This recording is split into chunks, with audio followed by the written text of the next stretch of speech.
स्वागत है आप सभी का हमारे YouTube चैनल लॉयर गुरुजी में।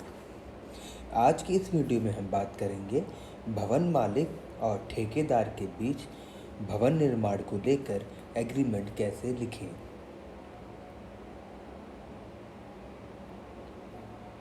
आज की वीडियो का टॉपिक है भवन मालिक और ठेकेदार के बीच भवन निर्माण एग्रीमेंट लिखते समय ध्यान देने वाली मुख्य बातें और एक प्रभावशाली भवन निर्माण एग्रीमेंट कैसे लिखें। अक्सर जब भी हम कोई भी बिल्डिंग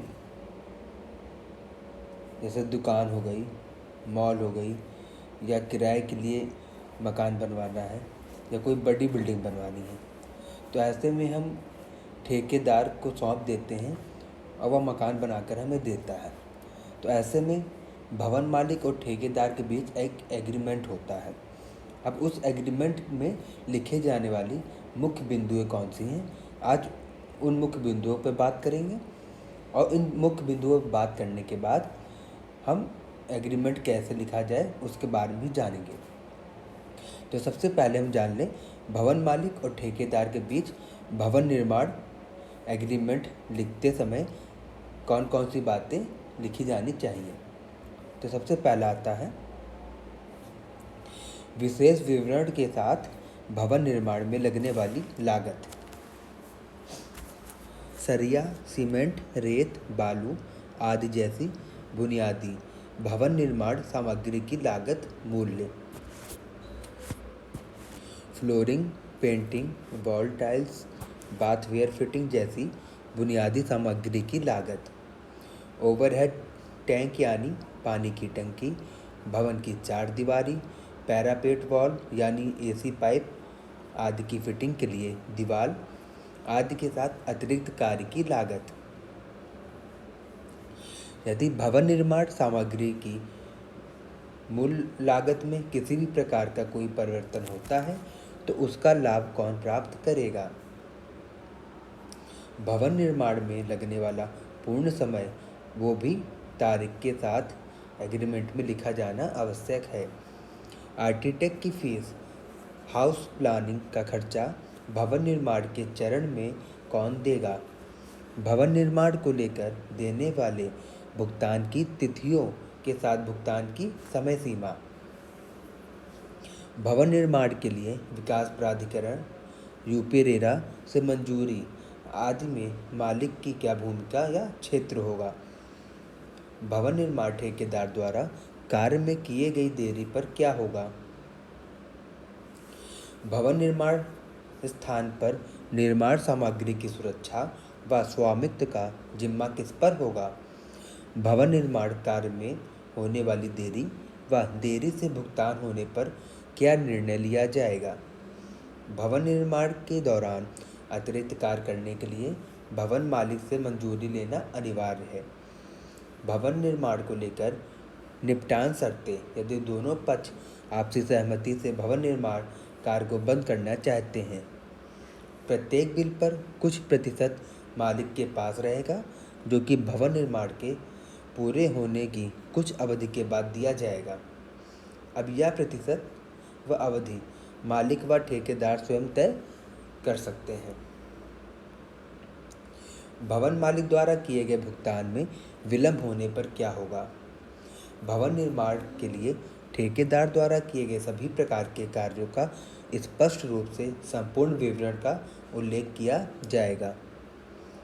भवन निर्माण के पूर्ण होने से 3 माह की अवधि तक नागरिक समस्याओं की जिम्मेदारी ठेकेदार की होगी। भवन निर्माण स्थान पर किए गए वास्तविक कार्य की मापजोख होने के बाद ही सिविल ठेकेदार को अंतिम बिल दिया जाएगा। यदि भवन निर्माण को लेकर कोई विवाद उत्पन्न होता है तो ऐसी परिस्थिति में सभी विवादों का निपटारा एक योग्य साइट इंजीनियर की मौजूदगी में निष्पक्ष रूप से होगा। ये तो हमने उन बिंदुओं के बारे में बात की है जो कि भवन निर्माण को लेकर ठेकेदार व मकान मालिक या भवन मालिक के बीच एग्रीमेंट होने में लिखा जाना चाहिए। तो चलिए अब हम जानेंगे एक प्रभावशाली भवन निर्माण एग्रीमेंट कैसे लिखें। यह मात्र केवल एक उदाहरण के तौर पर आपको बताने जा रहा हूँ।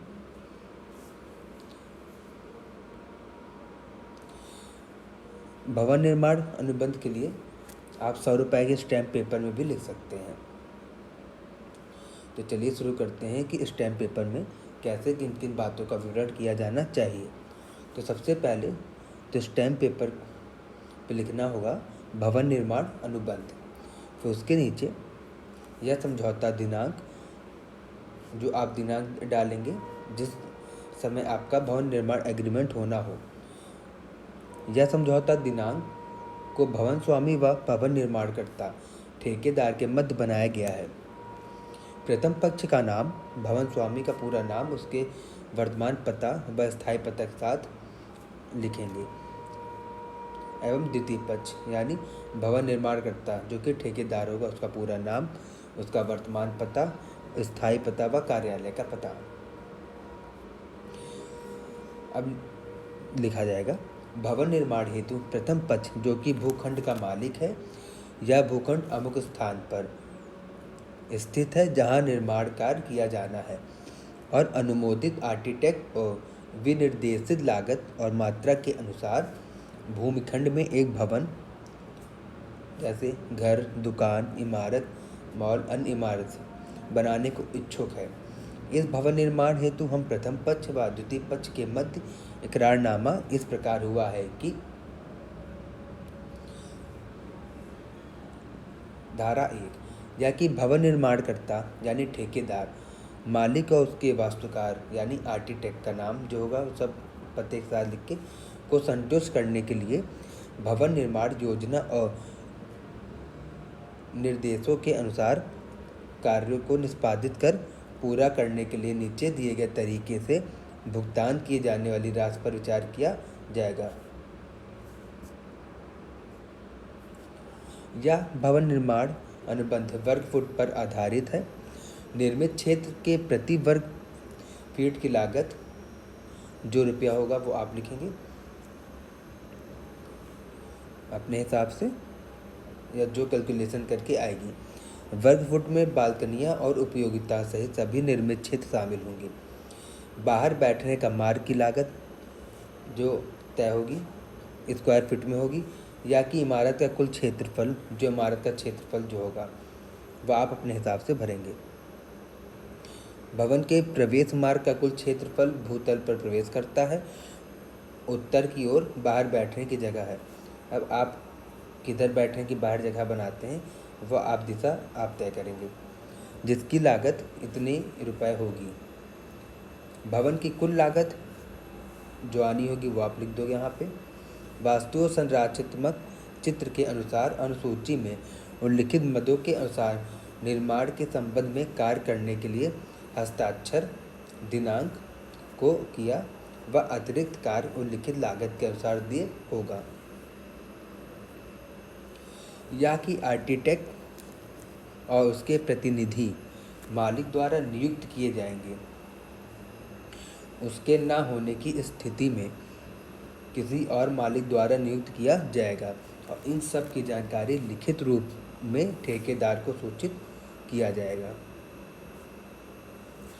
या कि अनुसूची में उल्लिखित दर सभी मामलों में पूर्ण कार्य के लिए होंगी और इसमें सभी प्रत्यक्ष, अप्रत्यक्ष और आकस्मिक लागतें शामिल होंगी, जैसे कि मचान के लिए शुल्क, सामग्री और शटरिंग के लिए शुल्क, उपकरण व मशीनरी के लिए किराया, परिवहन शुल्क व निर्माण सामग्री के लिए अस्थायी भंडार गृह कार्य शामिल होंगे।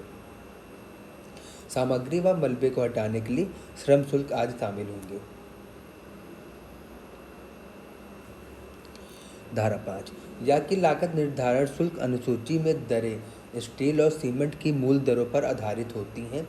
इन बुनियादी दरों में किसी भी वृद्धि के मामले में कम या ज़्यादा की ओर समायोजन अनुबंधित राशि में किया जाएगा। किसी अन्य वस्तु या सामग्री में वृद्धि होने पर खाते से संबंधित कोई अनुमति न दी जाएगी।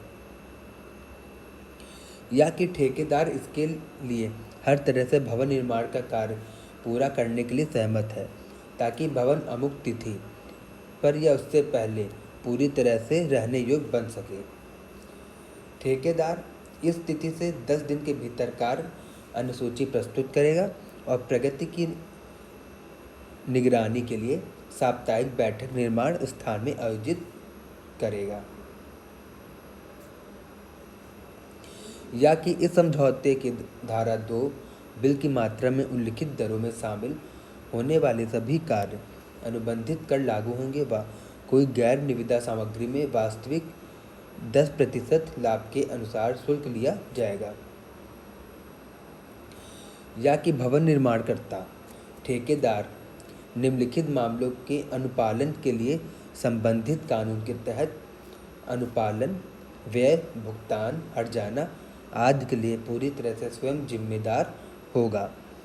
किन्हीं भी परिस्थितियों में इस तरह के अनुपालन, व्यय, भुगतान और हर्जाने के लिए भवन मालिक उत्तरदायी नहीं होगा।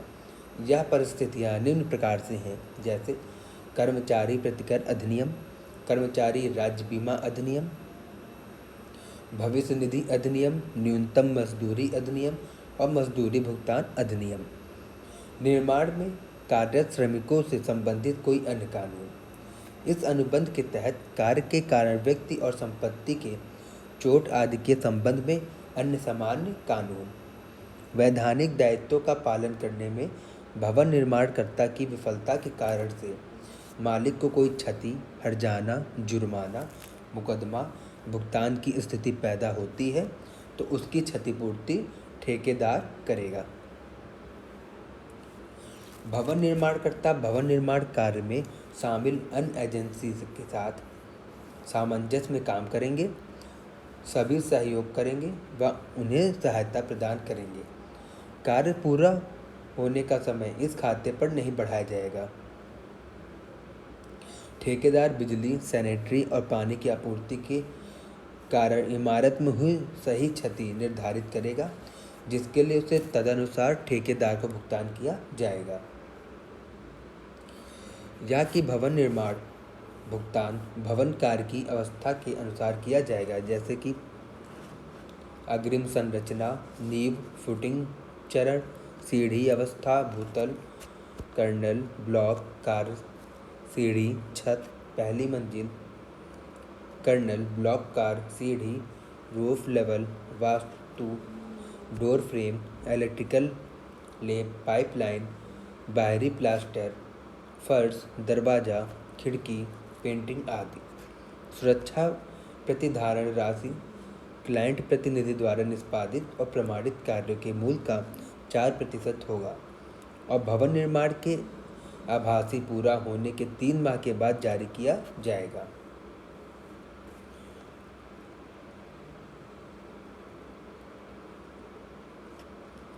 यदि भवन मालिक किसी भी सामग्री की पूर्ति करना चाहता है तो उन्हें ऐसी सामग्रियों की लागत के लिए रुपया दिया जाएगा और चल रहे बिल से तुरंत मूल्य काटा जाएगा। भवन निर्माणकर्ता यानी ठेकेदार जब लिखित रूप से अधिकृत हो या जिसे मौखिक रूप से निर्देशित किया गया हो और बाद में मालिक द्वारा पूर्व सहमति के साथ वास्तुकार द्वारा लिखित रूप में पुष्टि की गई हो और अनुसूची में दिखाए और वर्णित किए गए कार्यों से भिन्न हो या उनसे भिन्न न हो, तो ऐसे में ठेकेदार ऐसे प्राधिकरणों या दिशा निर्देशों के बिना कोई जोड़ घटाव, चूक या बदलाव नहीं करेगा। आर्किटेक्ट अनुसूची में दिखाए गए और वर्णित किसी भी कार्य की सामग्री को जोड़ने या छोड़ने के लिए भवन मालिक की सहमति आवश्यक होगी। या कि सभी अधिकृत विविधताएं जिनके लिए कोई दर या मूल्य पहले से तय नहीं हो सकती थी, उन्हें आर्किटेक्ट द्वारा मापा उनका मूल्यांकन किया जाएगा। सामग्री जिसके लिए कोई दर मौजूद नहीं है, कार्यस्थल पर ठेकेदार को वास्तविक लागत पर 15% GST प्रदान किया जाएगा, जो कि वास्तुकार ऐसी लागत को विविधता प्रमाणित करता है। या कि संबंधित सभी सामग्री विशिष्ट ब्रांड और कारीगर सर्वश्रेष्ठ होंगे और अनुसूची में वर्णित होंगे। कारीगर और सामग्री की दरों, मात्रा और पर्याप्तता के बारे में आर्किटेक्ट का निर्णय अंतिम होगा और ठेकेदारों पर बाध्यकारी होगा, या कि भवन निर्माण को लेकर किसी भी दोषपूर्ण सामग्री को निर्माण कार्य से हटाने का आदेश देने या इस समझौते और कार्यक्रम के अनुसार सामग्री को बदलने के आदेश देने की शक्ति व अधिकार होगा, या कि पानी और बिजली की पूर्ति के लिए भवन मालिक अस्थायी बिजली के कनेक्शन की व्यवस्था करेगा। निर्माण के दौरान सभी बिजली और पानी का शुल्क मालिक द्वारा वहन किया जाएगा, या कि भवन में कोई दोष, रिसाव या दरार या अन्य कोई दोष निर्माण कार्य पूरे होने की तारीख से 3 महीने के भीतर प्रकट होता है तो वास्तुकार या मालिक की लिखित निर्देश पर उचित समय के भीतर निर्दिष्ट किया जाएगा, जिसमें सुधार किया जाएगा और ठेकेदार द्वारा अपनी लागत पर अच्छा बनाया जाएगा। मालिक ऐसे दोषों को निर्धारित करने के लिए अन्य व्यक्ति को नियुक्त कर सकता है, उस दोष को सही करने के लिए भुगतान कर सकता है और उस दोष पर होने वाली पूरी लागत और खर्चे ठेकेदार द्वारा देय धन सहित किसी भी धनराशि से या ठेकेदार द्वारा वसूल किया जाएगा। यहाँ की वास्तुकार की राय में ठेकेदार द्वारा किया गया निर्माण कार्य असंतोषजनक है या निर्माण कार्य की प्रगति धीमी है या संभावना है कि ठेकेदार अनुसूची के भीतर कार्य पूरा करने में असक्षम है, तो मालिक को इस अनुबंध को समाप्त करने का पूरा अधिकार होगा। भवन निर्माणकर्ता ठेकेदार निर्माण स्थान पर सभी सामग्रियों की सुरक्षा व संरक्षण के लिए जिम्मेदार होगा। वह किसी भी नुकसान के लिए मालिक को क्षतिपूर्ति करेगा, या कि मालिक का निर्माण स्थान पर कब्जा बरकरार रहते हुए केवल ठेकेदार को आवासीय घर बनाने हेतु संपत्ति पर प्रवेश करने की अनुमति दे सकता है। मालिक को बाद में किसी भी समय स्वतंत्र रूप से प्रवेश करने और पूर्वोक्त आवासीय निर्माण स्थान कब्जे और स्वामित्व के सभी कार्यों का उपयोग करने का अधिकार होगा, या कि अग्रिम राशि जो आपके और ठेकेदार के बीच में तय हो। मालिक द्वारा ठेकेदार को चेक के माध्यम से कार्य शुरू होने से पहले निकासी की सहमति दी जाती है। चेक संख्या और दिनांक आप यहाँ अपने चेक के आधार पर और समय के आधार पर लिखेंगे, या कि मालिक और ठेकेदार के मध्य होने वाले विवाद या मतभेद के मामले में आर्किटेक्ट का निर्णय दोनों पक्षकारों पर बाध्यकारी होगा। यह इकरारनामा हम प्रथम पक्ष व द्वितीय पक्ष के मध्य खुशी मन से बिना किसी जोर दबाव के सक्षम गवाहन तहरीर कर रहे हैं। भविष्य में किसी भी प्रकार के विवाद होने की स्थिति में वैधानिक रूप से यह इकरारनामा मान्य होगा। अब जब आप इकरारनामा बनाएंगे तो वह समय आप स्वयं डालेंगे। पक्षकार के हस्ताक्षर होंगे प्रथम पक्ष यानी भवन मालिक, द्वितीय पक्ष यानी भवन निर्माणकर्ता यानी ठेकेदार, गवाहन प्रथम गवाह और द्वितीय गवाह। वीडियो देखने के लिए धन्यवाद। अगर यह बताई गई जानकारी आप लोगों को उपयोगी लगी हो तो एक बार पुनः धन्यवाद।